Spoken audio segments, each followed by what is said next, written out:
Hello and welcome our blood viewers to RTD's News English edition. As usual, we bring to you the major and top headlines of tonight.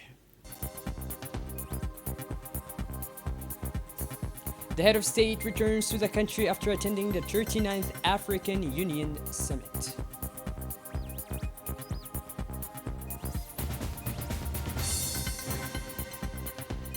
An international scene, Morocco strengthens its aeronautical hub with the integration of a saffron factory in nuclear.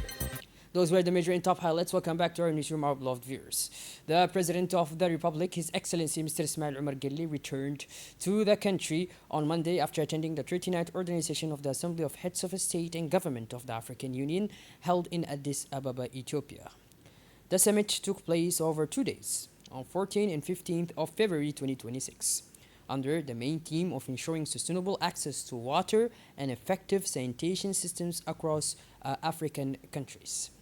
During the session on this topic, the President shared the Republic of Djibouti's experience, noting that Djibouti addresses the challenge through seawater desalination and the import of water resources, and by adopting a system to transport water from Ethiopia via the national supply network to ensure sustainable and efficient water provision to the population and economic sectors.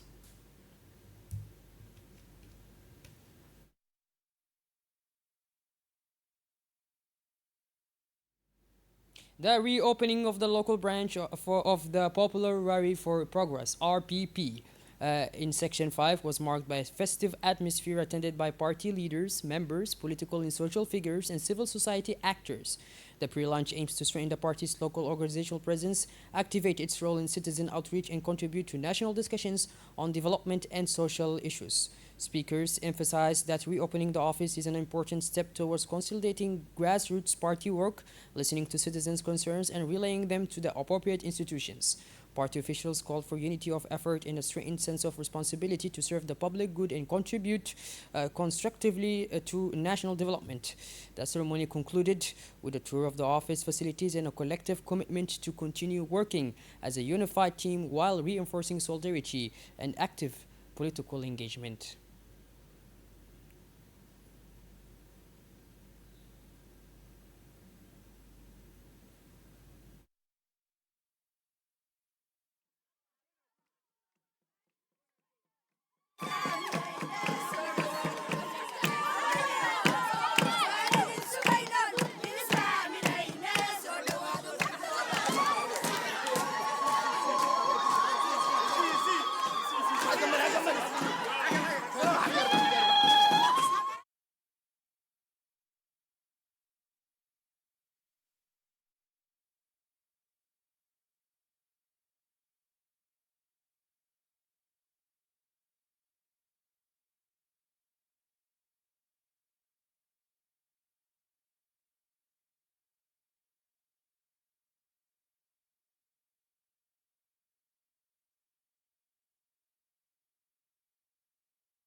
Agriculture stated that he was honored to take part in the inauguration of the party's new headquarters, describing it as more than just a physical space, but rather a symbol of commitment and collective work in service of the nation and its citizens. He noted that the opening of the headquarters reflects the party's strength and grassroots presence and underscores the importance of unity and cooperation among its members in achieving shared objectives. The Secretary General stated that the integration of the new headquarters symbolizes unity, collective effort, and commitment to serving the country and its citizens. He explained that the headquarters will serve as a home for party members and as a platform for communication with society, reinforcing the party's presence on the ground. The DBT party vice president stated that the opening of the new headquarters represents a collective strength. He affirmed that the facility reflects the party's firm commitment to its objectives and to serving the nation. He indicated that the inauguration marks the beginning of a new phase aimed at strengthening the party's field presence and activating national initiatives designed to develop local communities and improve services for both members and citizens. Prime Minister Mr. Abdul Qadir Kamil Mohammed presided this morning over the ceremony to lay the foundation stone for the future headquarters of the Association of Djiboutian Customs Forwarders. The ceremony was attended by several government ministers, the association's president, private sector figures, and representatives of national institutions. The new complex will be modern logistical center housing key actors in the sector, contributing to strengthening the national logistics system and enhancing its competitiveness. The foundation stone symbolizes confidence, stability, and forward-looking partnership between the state and the private sector in support of national development. The initiative is part of the government's effort to support the private sector and reinforce professional infrastructure. The new headquarters will provide a contemporary practical space for training sessions, professional meetings, and activities that will stimulate the transport and logistics sectors in Djibouti.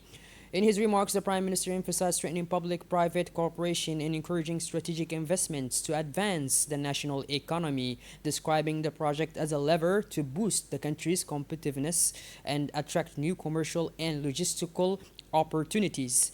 The ceremony ended in an atmosphere of optimism and determination, reaffirming the authorities and economic actors' commitment to making Djibouti a reference of regional logistical hub.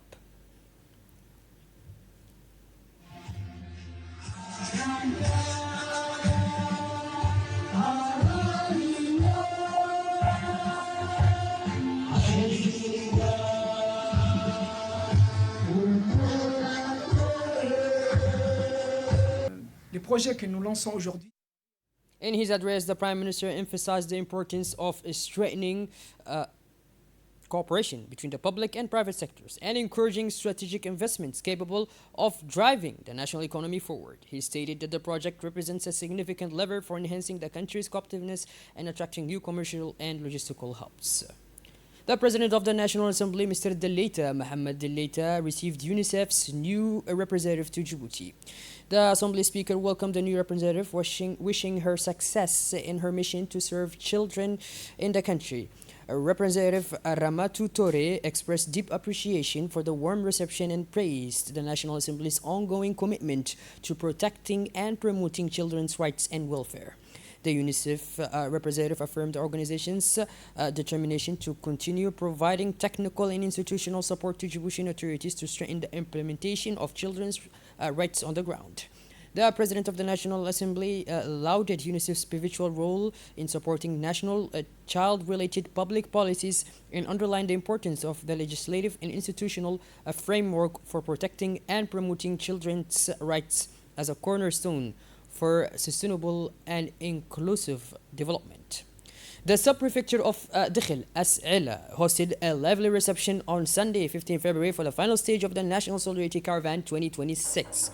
Under the theme Mutual Support and Solidarity, Minister of Social Affairs and Solidarity, Mrs. Mulufa Ismail Abdul, received a warm welcome from residents who expressed strong appreciation for initiative. The minister was accompanied by administrative and regional authorities of Dakhil. She reaffirmed the government's commitment not to leave any citizens on the earnings of development.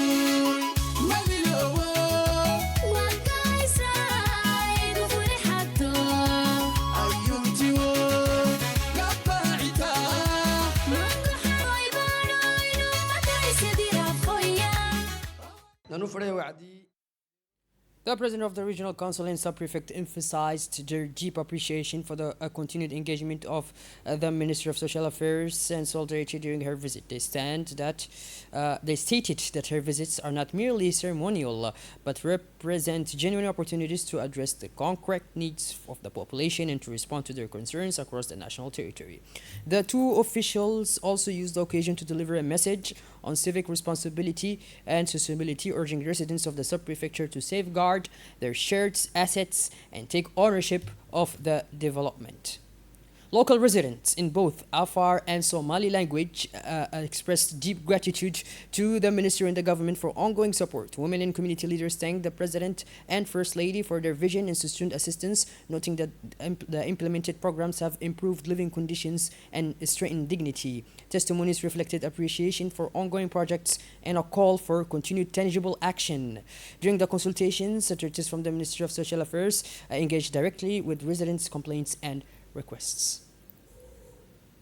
C'est une immense fierté que je prends la parole aujourd'hui à Dikil, dans la sous-préfecture de As'ila.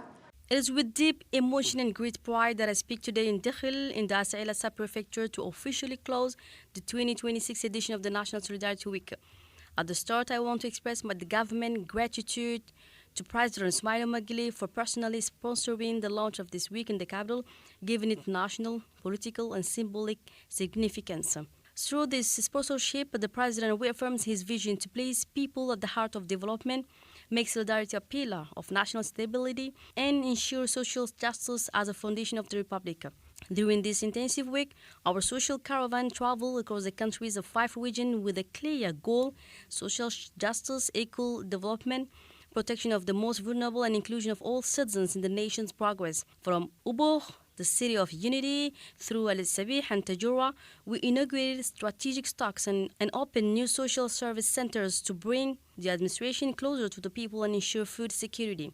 From Ali Lidada to Ali Adde, Damirjouk to Holhol, and through Dora and As'ila, we strengthen the country's economic resilience. We celebrate the empowerment of women, the true engine of development, through mutual support groups and rural savings and credit associations. On the solidarity train connecting Al-Sabih to Holhol, we showed our commitment to unifying and connecting all regions and bringing people closer together. In Arta and every locality we visited, we reaffirm a deep belief social policy must reach every home, not stop at the capital. Here in Dakhil, with the launch of the new Khairat project, we conclude this journey by renewing the promise of the President: no one will be left behind. The minister, Madame Boulouf Ismail Abdo, continued her speech describing the national tour as a genuine opportunity to get closer to citizens and understand their immediate needs. Mesdames et messieurs, la Semaine nationale de la solidarité fut l'occasion également de parler chiffres et résultats. Ladies and gentlemen, the National Solidarity Week has also been a time to share results and numbers. Today, I close this week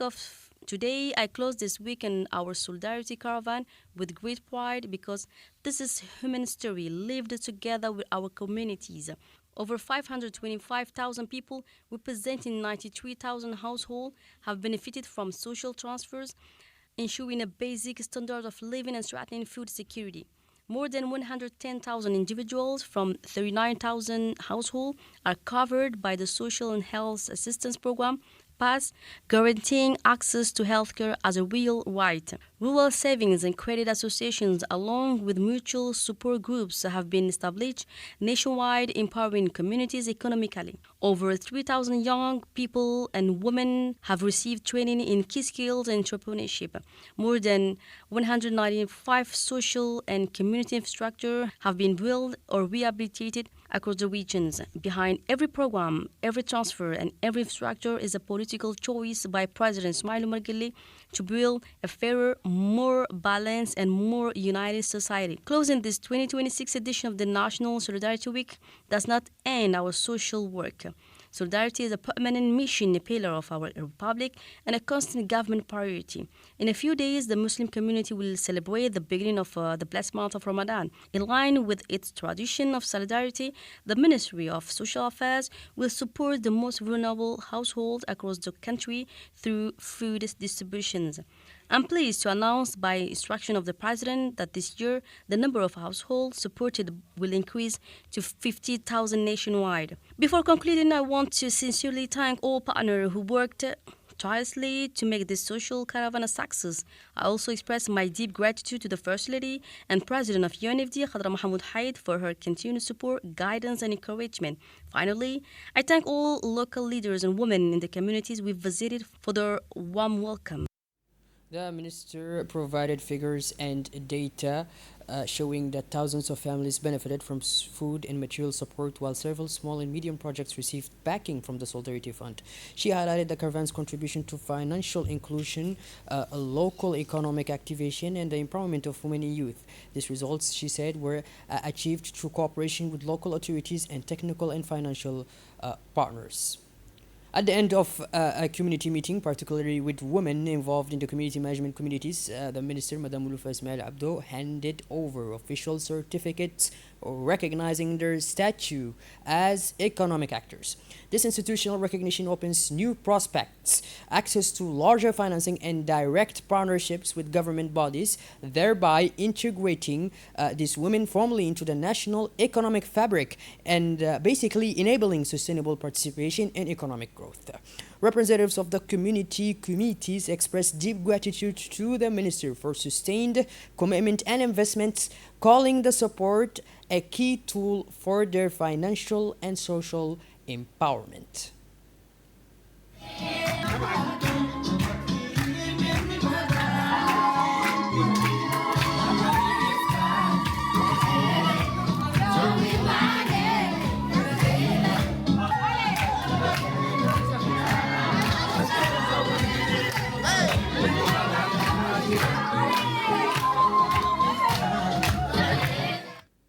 A highlight of the day was the official opening of the regional council branch in As Aila as a strategic decentralization measure designed to bring public services closer to citizens. The new center includes an office for the Ministry of Social Affairs and Solidarity, MAS, and aims to facilitate citizens' access to social protection programs, sparing them costly travel to the regional capital.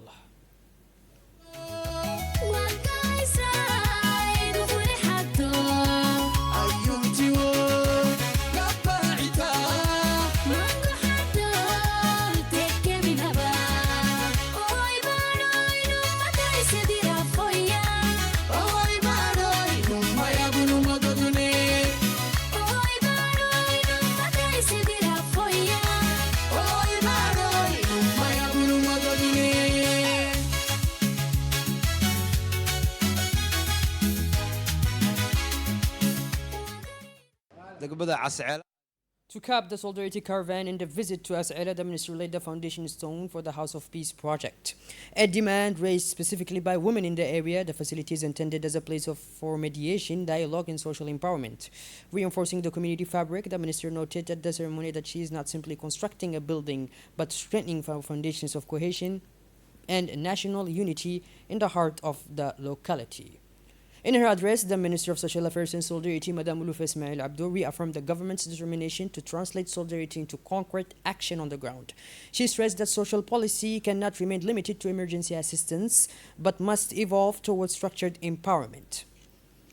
Yesterday morning, Ali Sibih hosted an exceptional event as large numbers of residents gathered for the annual rally titled Are March. Crowds from across social groups and civil society took part in a mass demonstration of support for President Ismail Omar Guelleh's candidacy in the forthcoming presidential election in April 2026.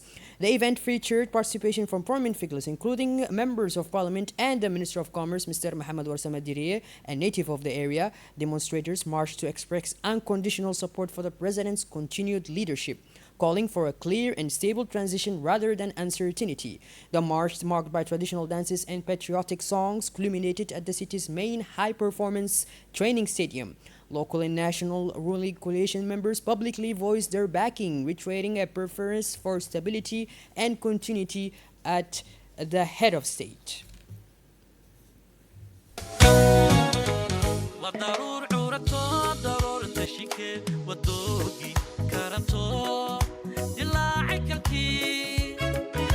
وضل شرف دشال sunnaya wadcadii ummadood duxdoo aan gudhay bukaan dawayo dictor mahura mayuu dadku idhi runbaan la daday ogiina yaqaan gedigu mahura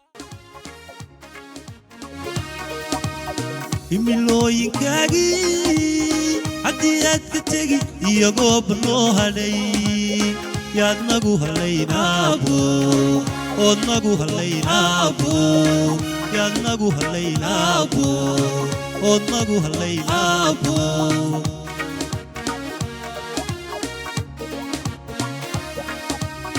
himilooyinkaagii haddii aad ka tegi iyagoo banoo hadhay yaad nagu halaynaabo ood nagu halaynaabo yaad nagu sheeyow hayo ood nagu hadalka dhigibaan yaad nagu halaynaa horumar muuqda markhaati gale marsooyin dhisow mustaqbal dahabiyo ummadu ka macaashtimaa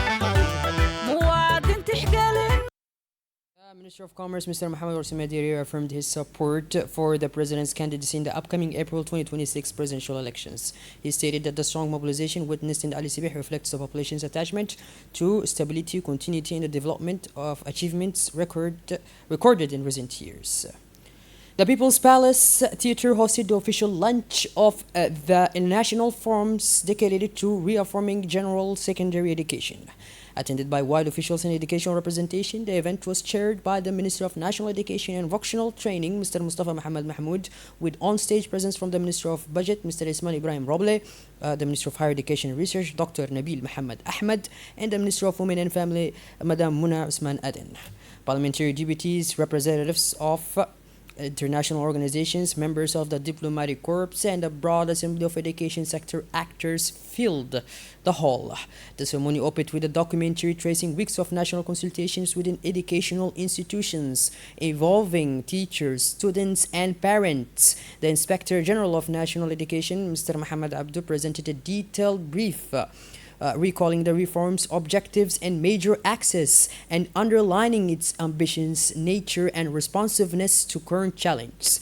A Parents Network representative expressed approval of the initiative and welcomed parental involvement in shaping reform to develop general secondary education. Ministers who spoke underscored their support. The Budget Minister invoked his teaching background and affirmed his conviction that these reforms are essential to align secondary education with student aspirations and national needs. The Education Minister defended the reforms' rationale at length, stressing that it responds to the need to modernize secondary education to meet contemporary demands and future challenges.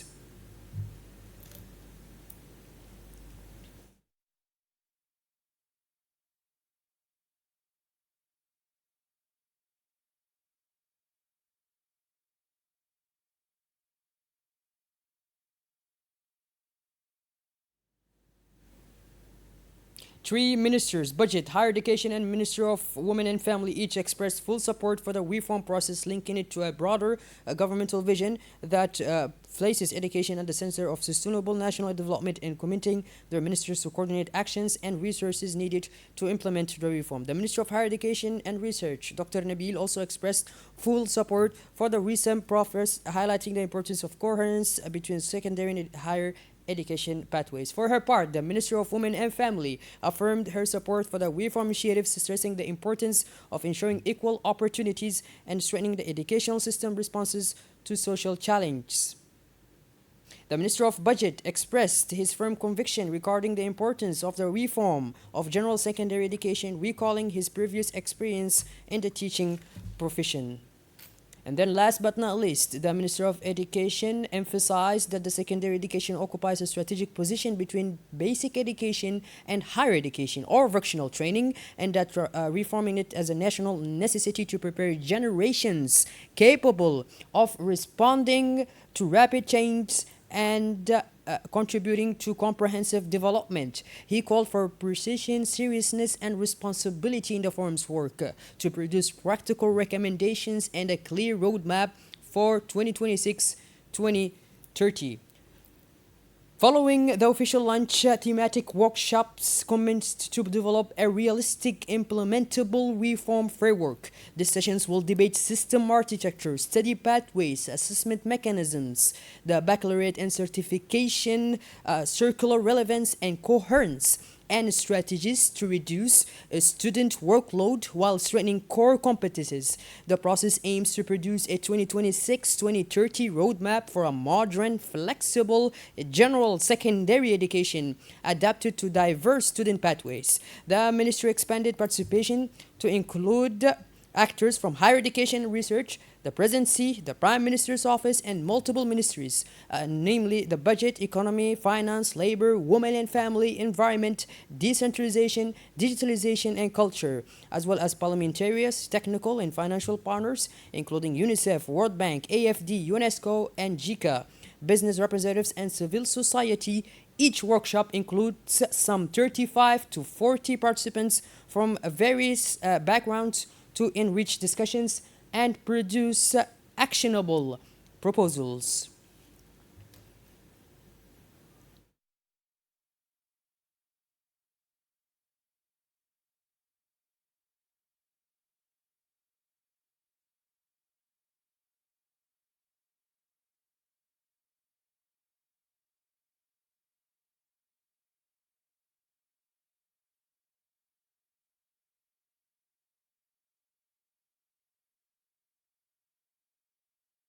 Djibouti's ambassador to Doha, His Excellency Mr. Dayab Dobad Roble, held productive talks with the new Director General of Al Jazeera Media Network, Sheikh Nasser bin Faisal bin Khalifa Al Thani, who assumed the position on 1st September 2025 following a long diplomatic career in Qatar's Ministry of Foreign Affairs. The ambassador congratulated the Director General on his appointment and praised the network's professional record and quality of regional and international coverage. The official opening of the CAG Bank branch in Dikhil marked an important step to expand banking services in inland areas, advancing the President's vision for decentralization and local development. CAG Bank CEO Mr. Ahmed Adeb inaugurated the new branch, contributing to financial inclusion and improved access to banking services for local residents. The ceremony took place in the presence of the administrative, local to traditional authorities, and other guests. CAG Bank reaffirmed its full commitment to economic and social development of the country's interior regions.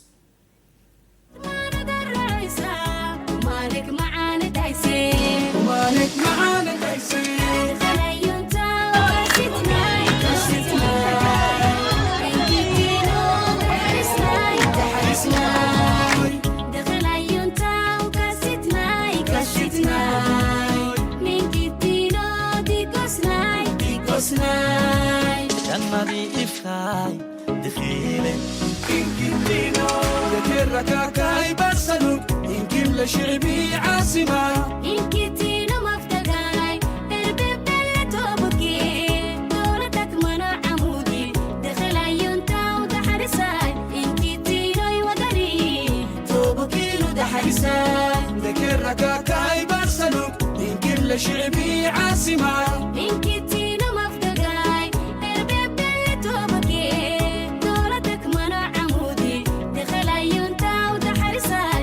Bonjour, nous sommes à... Shifting gears towards the international scene now, on 13th of February 2026, Morocco took a strategic step with the official opening of a Safran Group industrial unit in nuclear within the Casablanca aerospace platform. The inauguration, attended by King Mohammed VI, highlighted the project's strategic importance for national industry. The project represents an investment of over 280 million euro and is expected to create 500 skilled jobs. Well, but this is our blog viewers. We finally conclude this edition. Thank you for being with us and make sure to tune in later for more as usual. Have a wonderful evening and take care.